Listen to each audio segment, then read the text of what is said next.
Be me, 35 years old. Finally have my corner office with the view I always deserved. I spent my entire 20s and early 30s building my career while everyone else was wasting time on relationships. Never understood why women would settle for less than perfection. My life is exactly where it should be. Independent, powerful, own my own condo in the city. I don't need anyone to complete me because I'm already complete. Friday night, sitting in my apartment after another productive week. Opened a bottle of wine, the expensive kind I can afford because I don't have to share my income. Scrolling through my phone, looking at all my coupled friends posting their boring domestic photos. Sarah posted another picture of her husband doing dishes. Wow, Sarah, what an achievement. He performs basic hygiene tasks. Roll my eyes so hard I almost sprained something.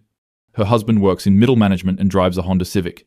She could have done so much better if she hadn't been so desperate to settle down at 28. Think about my own dating life. Haven't been on a date in 4 months. Not because I can't get dates, obviously. Because the quality of men out there is absolutely abysmal. My standards aren't even that high.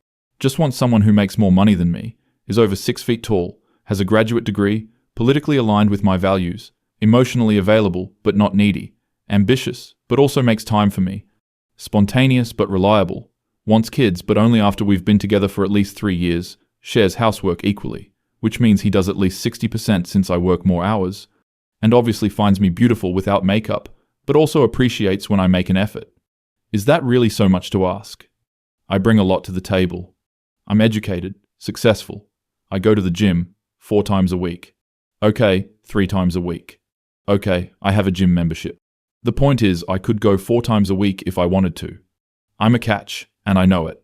My phone buzzes. Dating app notification. Some guy named Jack matched with me. Look at his profile. He's decent looking, seems successful from his photos. One picture of him at what looks like a charity gala. Another of him hiking, showing he's active. Bio says he's a consultant, went to a good school. Okay, maybe this could be worth my time.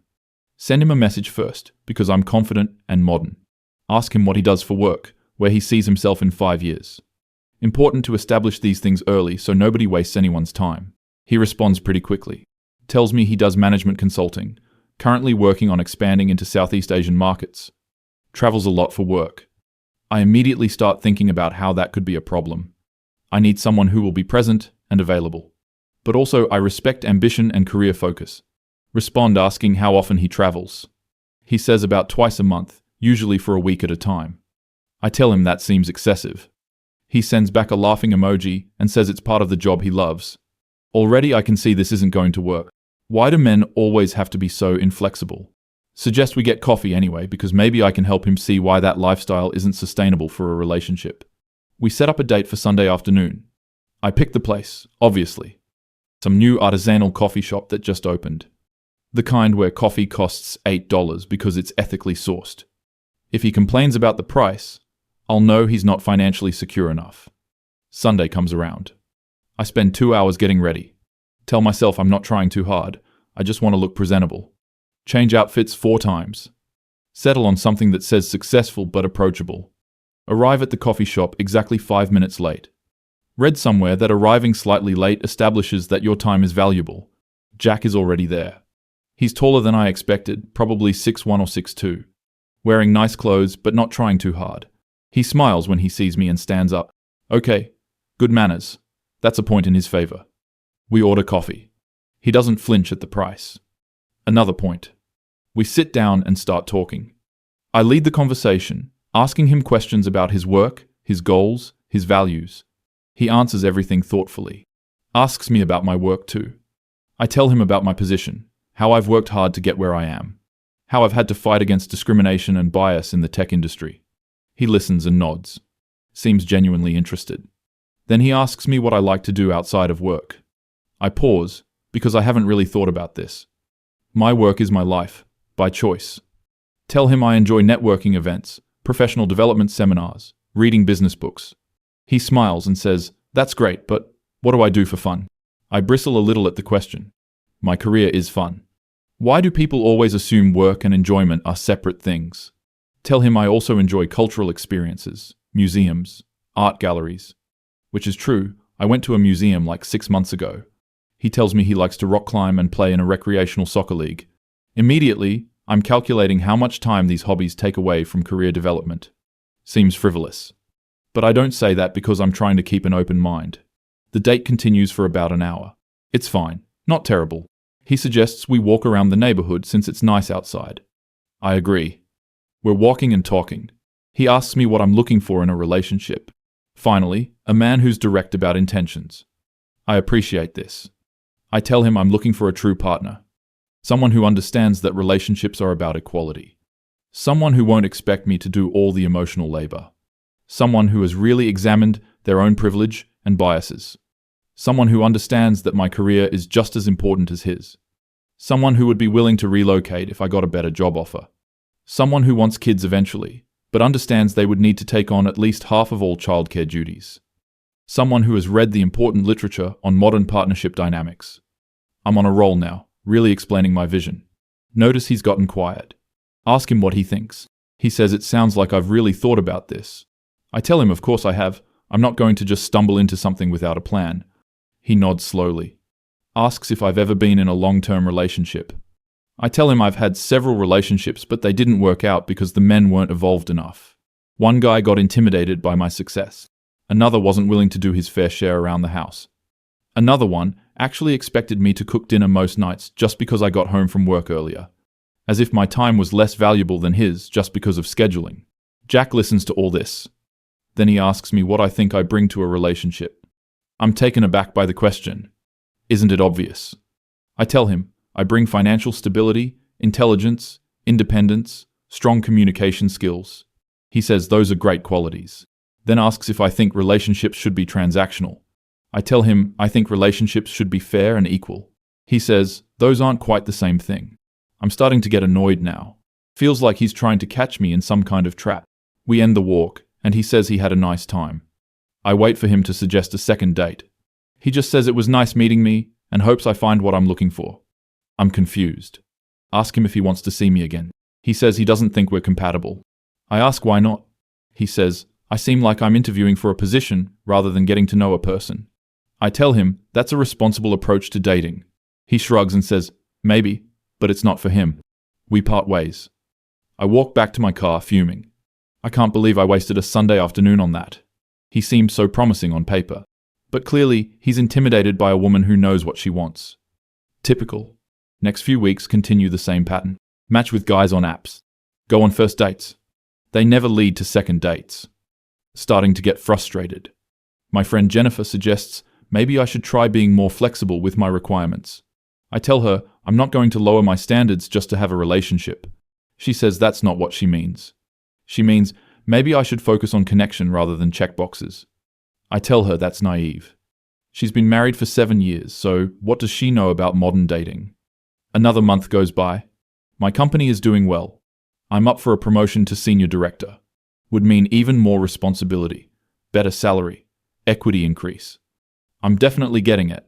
I'm the most qualified person in the company for the role. The only competition is this guy named David, who's been here 2 years less than me. But he's chummy with the executives. Always playing golf with them on weekends. Such an obvious old boys club move. The announcement comes in a company-wide meeting. They give the position to David. I'm in shock. Sit there trying to keep my face neutral while everyone congratulates him. After the meeting, I go straight to my boss's office. Demand to know why I was passed over. My boss, a woman in her 50s, sits me down. Tells me I'm incredibly talented and valuable to the company. But David demonstrated stronger collaborative leadership skills. I ask what that means. She says, David has been really effective at building cross-functional relationships and bringing teams together. I argue that I've done the same thing. She gently says that I tend to create friction with colleagues who don't immediately agree with my approaches. I leave her office feeling betrayed. This is discrimination. Has to be. I'm being held to a different standard because I'm a woman. David gets rewarded for being assertive, while I get penalized for the same behavior. Spend the rest of the day barely containing my rage. That evening, I'm venting to my friend group chat. Most of them are sympathetic. But Jennifer again suggests maybe I should reflect on the feedback. I tell her she's supposed to be supporting me. She says she is supporting me by being honest. I stop responding to the chat. Decide I need to focus on myself. Throw myself even more into work. If they won't promote me, I'll find somewhere that values me. Start looking at other positions. update my resume, reach out to recruiters, get a few interviews at other companies. They all seem promising initially. Then nothing comes through. One recruiter eventually gives me honest feedback, says I come across as combative in interviews. I'm absolutely flawed. I'm confident and direct, not combative. This is exactly the kind of bias women face. I'm now 36. Another year has passed. Haven't been on a date in months. Threw myself into job searching, but nothing panned out. Still at the same company, same position. David is doing well in his new role. I have to sit in meetings where he leads strategy discussions. Kills me inside every time. My sister calls me. She's pregnant with her third kid. She sounds so happy. Asks me how I'm doing. I tell her, work is fine, life is fine. She asks if I'm seeing anyone. I tell her I'm focusing on my career right now. She says she worries about me being alone. I snap at her that I'm not alone. I have friends and a fulfilling career. She backs off, but I can hear the concern in her voice. We end the call awkwardly. That night, I open a bottle of wine. Sit on my couch in my beautiful condo that I bought myself. Look around at my expensive furniture and art. Feel completely empty. Tell myself it's just a mood. I've built exactly the life I wanted. Independent, successful, beholden to no one. Scroll through social media. Everyone is posting about their kids, their partners, their family vacations.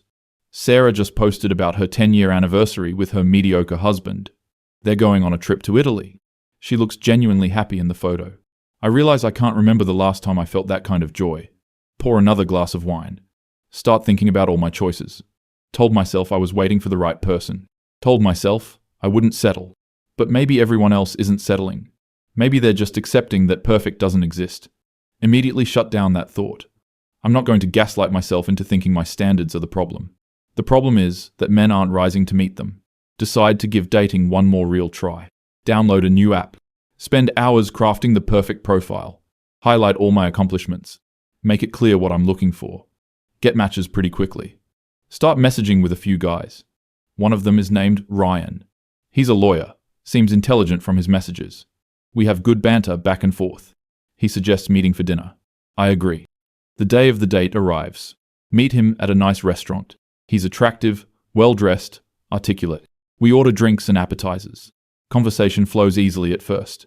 We talk about our careers, our interests. He seems genuinely successful and ambitious. I'm thinking maybe this could actually work. Then he asks me about my last relationship. I tell him it ended because he wasn't willing to examine his internalized biases. Ryan asks what I mean. I explain how my ex expected me to perform emotional labor without reciprocation. How he wanted me to manage the household despite both of us working full-time. How he couldn't handle me earning more than him. Ryan nods along, then asks how long ago that relationship ended. I tell him 5 years. He looks surprised. Asks if I've dated since then. I tell him I've been on dates, but nothing serious. He asks why nothing became serious. I tell him honestly that most men aren't ready for the kind of equal partnership I require. He asks me to describe what that looks like. I start listing things. Equal division of household labor. Equal decision-making power. Equal financial contribution relative to income. Equal emotional availability. Equal career support. I'm really warming to the topic now. Explaining how most men say they want an equal partner, but really want a woman who will still perform traditional roles while also having a career. How they want the benefits of a modern woman without any of the adjustments to their own behavior. I notice Ryan has gotten very quiet. Ask him what he thinks. He says it sounds very logical, but asks if I ever think about what the other person wants. I'm confused by the question. Tell him, of course, that's the whole point of equality. Both people get what they want. He says gently that it sounds more like I have a very specific vision and I'm looking for someone to fill a role. I feel myself getting defensive. Tell him, I'm just someone who knows what she wants. He says there's a difference between knowing what you want and being unwilling to compromise. I tell him compromise is just another word for settling. He shakes his head. Says compromise is how any two different people build a life together.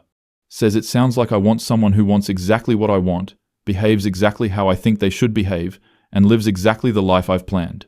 I tell him he's twisting my words. He says he's really not. Says I've spent the last hour telling him all the things I require and expect, but haven't asked him a single question about what he wants from a relationship. I open my mouth to argue but realize he's right. I haven't asked. Feel embarrassed and angry. Tell him I was just being honest about my needs. He says that's fine, but a relationship is two people's needs, not just one. I tell him, this is exactly what I'm talking about. Men always expect women to cater to their needs. I'm just being upfront that I won't do that. He signals for the check. Says I think I'm fighting against sexism, but really I'm just self-centered. I'm furious now. Tell him he's clearly too insecure for a strong woman. He laughs. Actually laughs. Says I can tell myself that if it makes me feel better. But the truth is, I'm going to be alone until I figure out that other people aren't NPCs in my life story. He pays for his half of the bill. Leaves cash on the table. Says he hopes I find what I'm looking for, but he doubts I will because I don't actually want a partner. I want a subordinate who thinks they're equal. Walks out. I sit there alone at the table. Finish my wine. Tell myself he's an asshole. He doesn't understand anything. Pay my half and leave.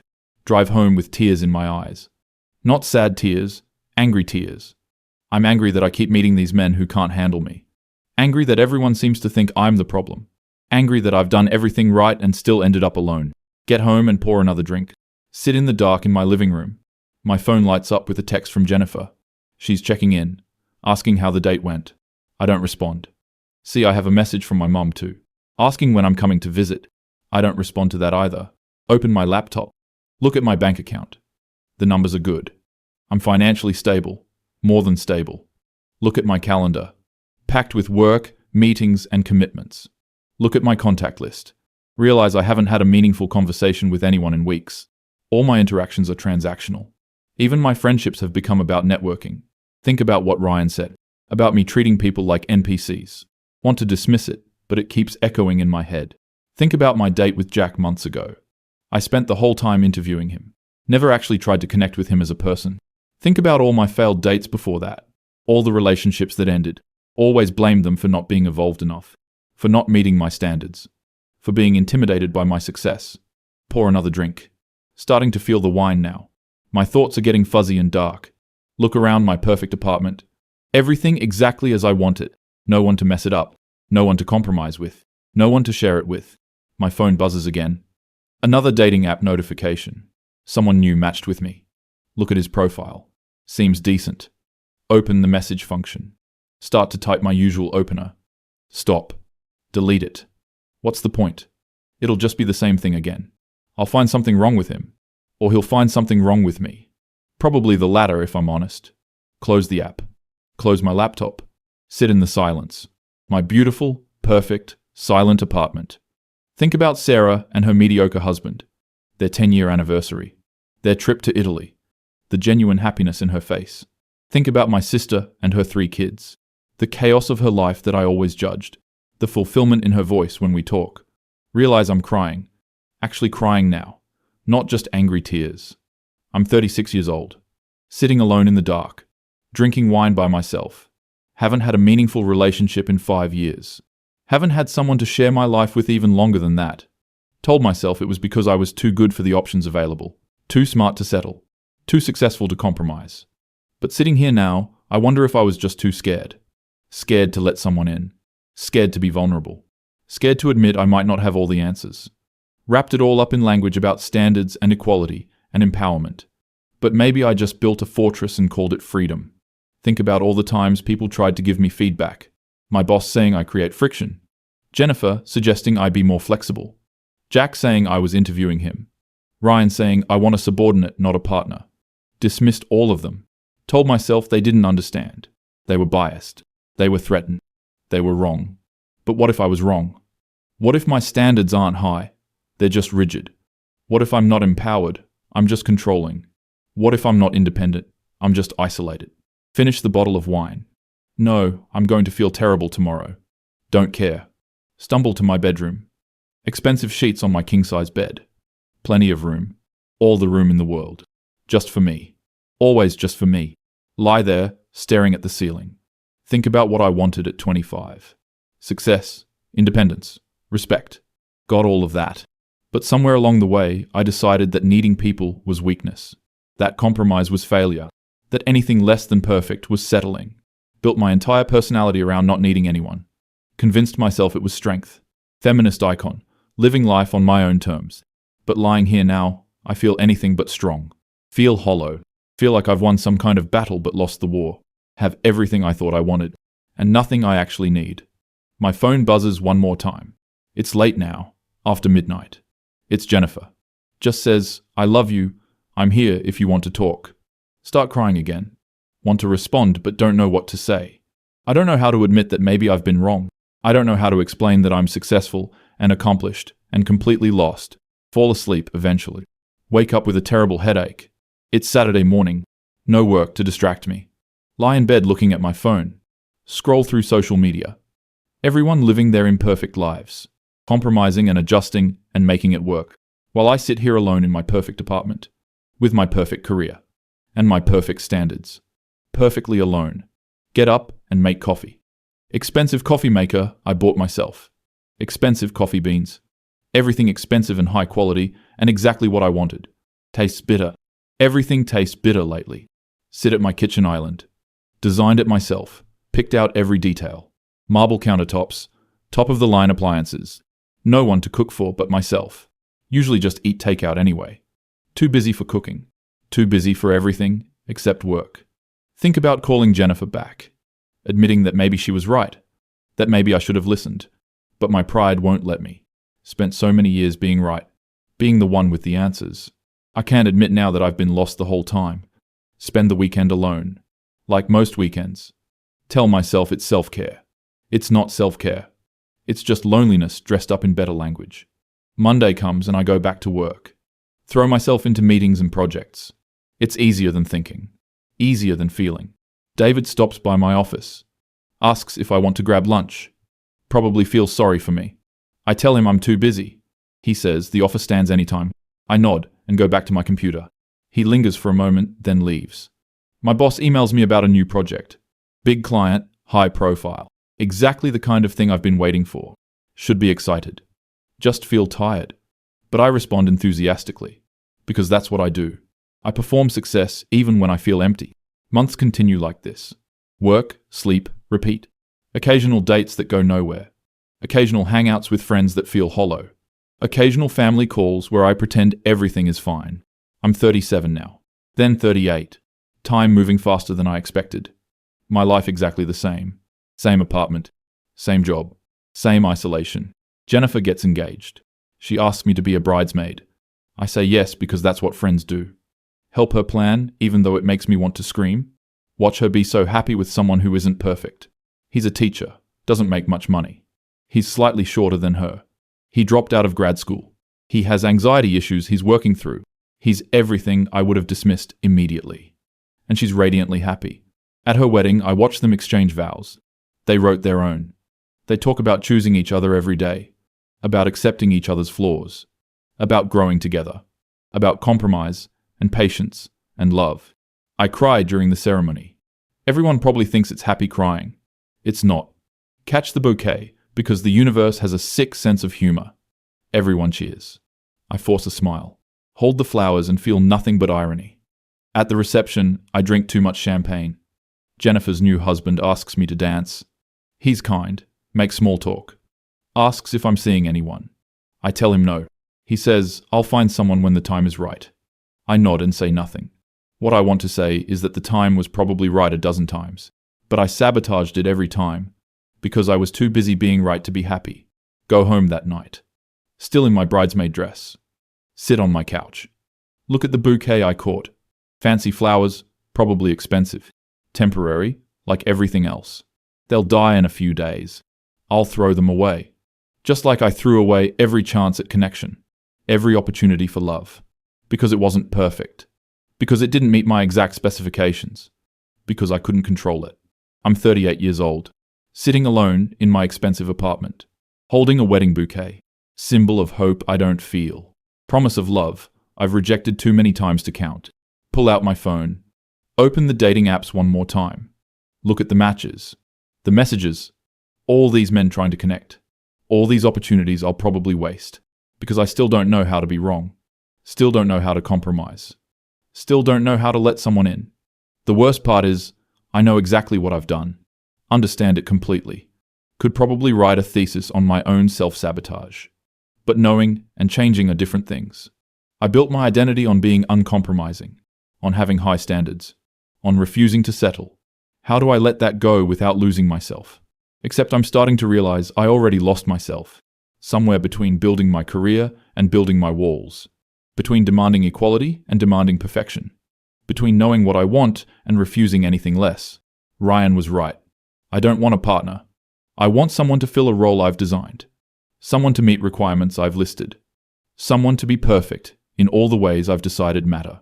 That's not a relationship. That's a job posting. And I'm sitting here at 38, with my corner office and my condo and my expensive everything, completely and utterly alone, outsmarted by my own intelligence, defeated by my own standards, isolated by my own ideology, the feminism I thought I was practicing, the empowerment I thought I was embodying. It was just fear wearing a disguise. Fear of vulnerability dressed up as strength. Fear of compromise dressed up as standards. Fear of intimacy dressed up as independence. And now I'm here, exactly where I chose to be, exactly where my choices led me, unable to blame anyone but myself, but still not knowing how to change. Put the bouquet in water. Watch the flowers sit there, beautiful and alone, just like me, just like I'll probably always be. Because even now, even knowing all this, I still can't imagine lowering my standards. Still can't imagine compromising. Still can't imagine being anything other than what I've made myself. And that's the real tragedy. Not that I'm alone, but that I've convinced myself this is victory. This is empowerment. This is success. When really it's just the most elaborate form of failure. And I'm too proud to admit it. Too stubborn to change it. Too entrenched in being right to ever be happy. I'm 38 years old. And I finally understand what everyone was trying to tell me. But understanding doesn't fix anything. Doesn't make me less alone. Doesn't undo the years of pushing people away. Doesn't change who I've become. Just makes me aware of the prison I've built and called it a palace.